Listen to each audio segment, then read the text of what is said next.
10 to 12,000 pounds. Really? Really? Such an imposing sculpture it is. This sculpture is by Thomas Stewart Bernett, signed at the back. This piece is unique and rare because you don't see many 19th century bronzes of black people. A very beautiful thing about this piece is how the material looks a lot like the skin of black people. I love the way he's elevated it. It's on a socle that's integral to the sculpture. Often it would be on a marble socle or something. The sculpture is very detailed with attention to his hair and neck. It's also very realistic. This piece is actually really rare and at auction would fetch 10 to 12,000 pounds. Really? Really?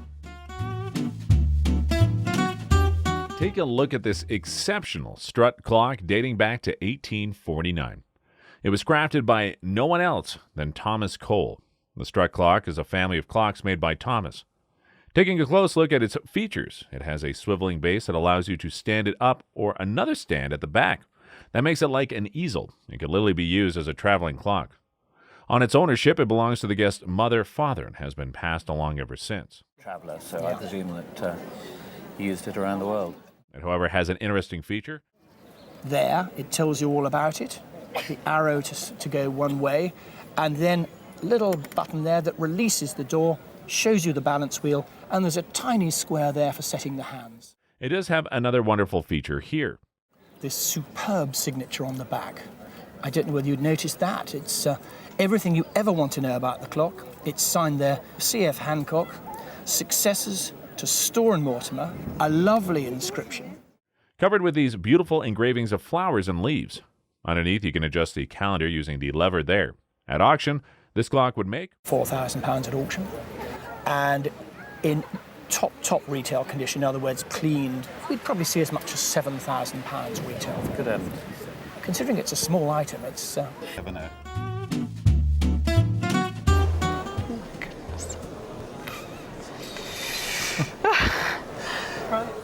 This amazingly painted bowl was passed down from the guest's great-great-grandfather. Here's what the appraiser has to say about this bowl.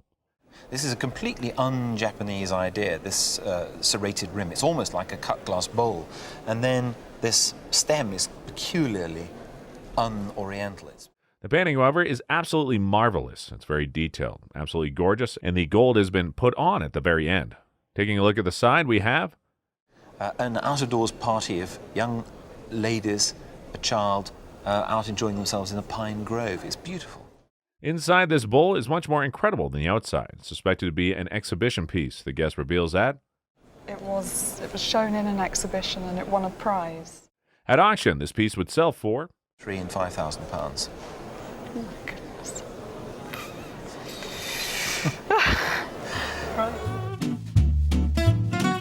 We have this exceptional chair with an even more interesting backstory to it. I saw this back in the mid-80s in my grandfather's flat, and it had been painted gloss white, and it had hippie flowers all over it. The shape of the chair is one very unique character of it, with not a single screw or nail in it. It was designed and made in the 1930s in Finland by Alvar Aalto, who was a modernist architect. Taking a closer look at the frame of the chair, this is laminated wood with the wood grains running in the same direction. These pieces were glued together and clamped in this shape. The back and seats are a single piece of plywood. Interestingly, this exact style of chair is still made till today. Can you guess the price of this amazing chair? I think it would make £4,000. Oof. This beautiful timepiece was inherited from the guest's father and has been hidden away for 50 years. It's a full calendar watch with a running second dial, normal minutes and hour display, days of the week dial, dates of the month dial, and phases and age of the moon dial, with a little sign saying Greenwich time. Taking a look at the back, we got there 7 subsidiary dials for the cities that would have been important then. The centre is Paris. We've got New York, St. Petersburg, Calcutta, and then at the bottom, Melbourne. This is a seriously rich man's toy. At auction, this watch would sell for £4,000 as a starting figure. Just unbelievable. This extraordinary ram head comes with the inscription GPS 1897. 1 mile bicycle race first prize. GPS means guys who play sports, and it came into the guest possessions from My grandfather, James Watt Blaine, he won the 1 mile bike race. Right. And in the photograph, he's the gentleman on holding the bike. It was just at the beginning of British cycling when safety bikes had just been invented. The most interesting thing of all is spoon warmer. And you filled it with hot water, and you put your spoon in this hole at the top here. Yeah. This was made with electroplating, and as such is not solid silver. It's absolutely beautiful, and at auction it would fetch close to £1,000 at auction. As much as that. We have here a glass glow treasure, a painting by Hornell. When asked of its origin, the guest said, An old family friend of my parents, a woman called Mrs. Smith, we lived in a tenement building, so she had this hanging in the wall of a tenement building in Glasgow, and my parents took care of her for about 40 years, and when she died, she left that to them. What makes this painting really interesting is that I think it's from the arguably best decade of his career, which is the 1890s. what made the 1890 special is that it was very shortly after Hornell's trip to Japan. We have this lovely little upright format, close cropping, a very decorative painting. Also, it has this lovely jewel-like palette, which is a classical Glasgow boys technique. It's a really interesting piece, and value-wise, it would sell for £10,000. 10,000. More on the day. Yeah. Ooh, my mum would be. We're looking at a metal collector's dream right here. This is the Victoria Cross, the highest reward for bravery. This all belonged to the guest's father, Nick Gyan Singh. His father won the cross in the Second World War. All these have a citation, which is a story of what happened, and this is a copy of the citation. The medal itself made of bronze. Back in 1856 by Queen Victoria, one of the things that she said was, I do not want this medal to be made of something precious, because it's not about the medal, it's about the deed behind the medal. It's incredibly rare and precious metal. At auction is worth? It's £250,000. Wow. Wow. What a unique parlor table put together with 1,666 pieces of best Jamaican hardwood. It's quite an extraordinary piece and has inherited by the guest from her stepfather. Your life that you will always remember, and I will always remember standing here, but I'll certainly always remember the first time that I saw. The maker was from Jamaica and is said to have made this furniture using a penknife. Here you have markings, pots of flowers, geometry markings, and various woods.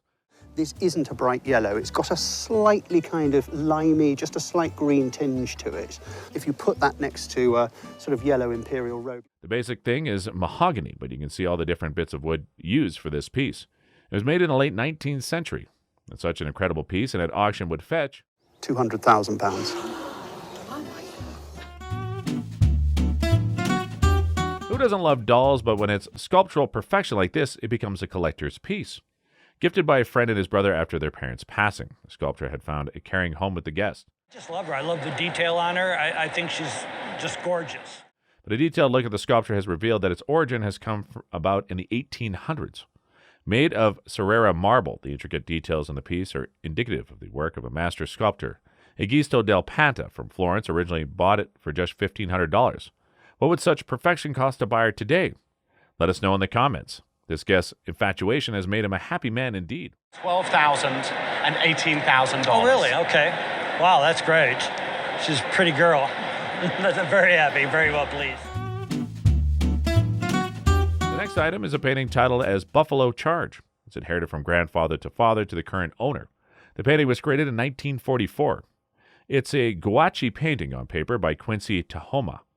He was a Navajo artist born in Arizona and was one of the Indian code talkers in World War II.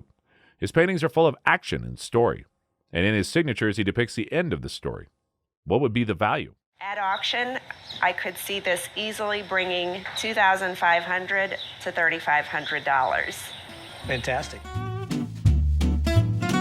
This oil painting was acquired at a farm auction by the guest's mother-in-law. This painting remained unnoticed in a closet for decades.